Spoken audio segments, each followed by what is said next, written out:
नमस्कार दोस्तों, जैसा कि आप जानते हैं कि इस समय यूपीपीएससी का इंटरव्यू चल रहा है और इसी सीरीज में हमारे साथ एक मैम है जो इंटरव्यू देकर आ रही हैं। मैम के साथ सर भी हैं जो उनके हस्बैंड हैं। मैम, सबसे पहले अपना नाम और एजुकेशनल क्वालिफिकेशन बता दीजिए। मेरा नाम शिवाली देवड़ी है और मैं लखनऊ से हूँ। मैंने अपना ग्रेजुएशन मतलब फिजिक्स में किया है और उसके बाद एमएससी फिजिक्स में किया है। एमएससी किया हुआ है मैम। एमएससी कब कंप्लीट हुआ था मैम? 2016 में। 2016 में।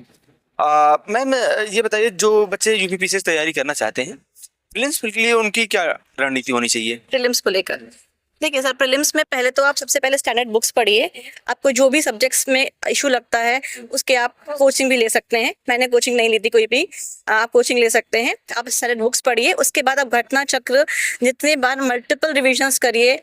और क्वेश्चन घटना चक्र काफी मोटी होती है। अगर अगर आपके पास समय है तो आप उसके शॉर्ट हैंडी नोट्स बना लीजिए जो आप एग्जाम से पहले रिवाइज कर सके। तो ये आप कर सकते हैं। और करंट अफेयर्स के लिए अगर आपको अच्छा लगता है तो आप मंथली पढ़िए।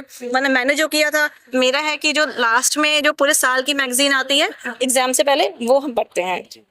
मैम, मेंस में आपका मीडियम क्या था और मेंस की स्टडी क्या थी मैम? मेरा जो मीडियम था वो इंग्लिश था। और मेंस की मेरी सिंपल स्ट्रैटेजी थी कि मैंने जितने भी पीवाई के क्वेश्चंस थे, यूपीएससी और यूपीपीसीएस दोनों की ही मैंने पीवाई के क्वेश्चंस सारे लगाए थे, सारे आंसर राइटिंग करी थी।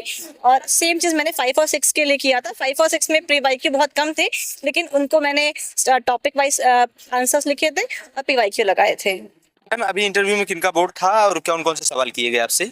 मेरा कल्पराज सर का बोर्ड था और उनमें क्वेश्चंस मेरे एजुकेशनल बैकग्राउंड से, फिजिक्स से थे, कुछ सिचुएशनल क्वेश्चंस थे, कुछ एक दो क्वेश्चंस मेरे हॉबी से थे, कुछ करंट इवेंट्स पे बेस्ड थे क्वेश्चंस।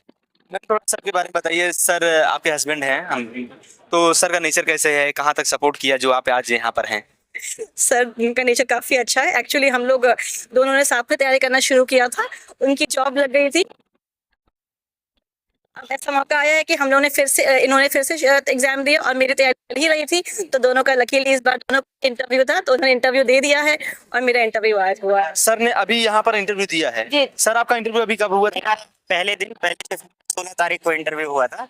और इस बार के मेंस में एक्चुअली शादी होने के बाद सपोर्ट के लिए मैंने भी थोड़ा सा तैयारी शुरू की मैडम के साथ। तो लकीली इनके सहयोग से जो है मेरा भी मेंस क्लियर हुआ था। तो मेरा फर्स्ट डे 16 को इंटरव्यू हो गया था। मैडम का आज है 25 तारीख को। तो सर, हम ये जानना चाहेंगे कि आपकी क्या स्ट्रेटेजी थी जीएस पेपर 5th और 6th को लेकर, जो यूपी स्पेशल होता है सर?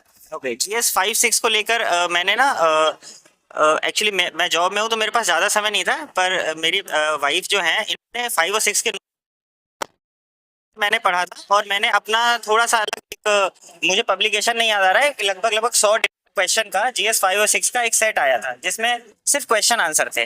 तो वो क्वेश्चन आंसर में मोस्टली सिलेबस हो गया था और उसी तरह के कुछ नोट्स मैडम ने बनाए थे। तो मैंने एक उस नोट से और एक मैडम के नोट से दोनों से रिवाइज कर लिया था। बेटर यही होगा कि जो सिलेबस वाइज हर सिलेबस के 2 क्वेश्चन होते हैं, 2-3 दिन के, मतलब हर एक टॉपिक के 2-3 क्वेश्चन, और ओवरऑल कर लीजिए और उसमें करंट ऐड कर लीजिए और यूपी का बजट ऐड कर लीजिए डेटा के साथ। बस, तो यही स्ट्रेटेजी थी। यूपी किस जिले के रहने वाले हैं सर आप? मैं लखनऊ से रहने वाला हूँ। अभी लखनऊ में ही रिसाइड कर रहे हैं? अभी मैं बस्ती डिस्ट्रिक्ट में बस्ती डिस्ट्रिक्ट में मिनिस्ट्री ऑफ यूथ अफेयर्स में डिप्टी डायरेक्टर के पद पे हूँ। ये कौन सी नौकरी होती है सर?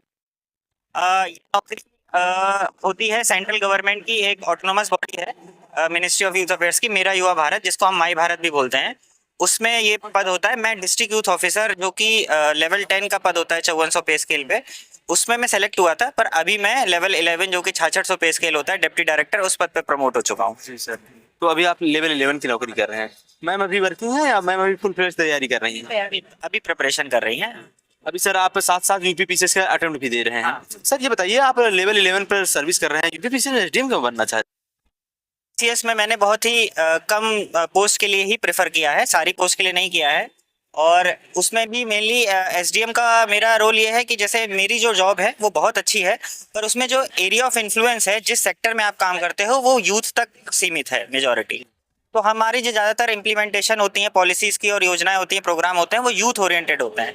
एसडीएम में या जो जिला प्रशासन होता है उसकी खास तौर से एसडीएम में, उसमें हम रेवेन्यू, मैजिस्टेरियल, न्यायिक और अदर डिपार्टमेंट्स की जो योजना है उसमें भी जो है हमारा से हो सकता है। तो हमारा जो एरिया ऑफ इन्फ्लुएंस है पब्लिक के ज़्यादा लोगों तक हम अपना प्रभाव कर सकते हैं, हम उनकी मदद कर सकते हैं और हम अपना एक तरीके से कंट्रीब्यूशन जो है सोसाइटी के बड़े वर्ग में कर सकते हैं। यही उद्देश्य से मैंने मतलब अटेम्प्ट दिया है। So thank you very much sir हमारे साथ जुड़ने के लिए। आपको सफलता की और मैम को सफलता की अग्रिम शुभकामनाएं सर। हम यही चाहेंगे कि इस बार दोनों लोग सर लोग एसडीएम बने और सर और मैम दोनों लोग। Thank you sir, thank you.